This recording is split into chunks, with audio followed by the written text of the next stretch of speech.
Lions roll past the Bucks, and the Seahawks overcome a litany of mistakes to beat the Texans. Let's talk takeaways from the last Monday night doubleheader of the season. Starting with the Lions, and despite some early game mistakes in this one, 2 turnovers and a turnover on downs in the red zone, once they got it together and Jahmyr Gibbs took over this game, they began to look like the best team in the NFC. Rough performance last week against the Kansas City Chiefs, a lot of injuries on that secondary, but the backups really stepped up. Kind of reminded me of what we saw from the Niners on Sunday Night Football.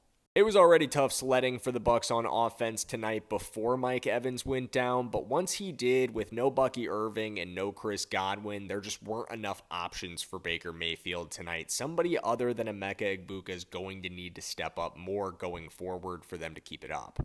On to our late window winners, the Seattle Seahawks, and this was a pretty ugly finish to an otherwise really solid game. Jackson Smith-Njigba continues to look like one of the best young receivers in the NFL. This team gets off to a solid start with 2 touchdowns on their first 4 drives and a solid start to the second half as well, but then they just kind of melted down to finish this thing. 3 turnovers on their final few possessions. Got to finish stronger.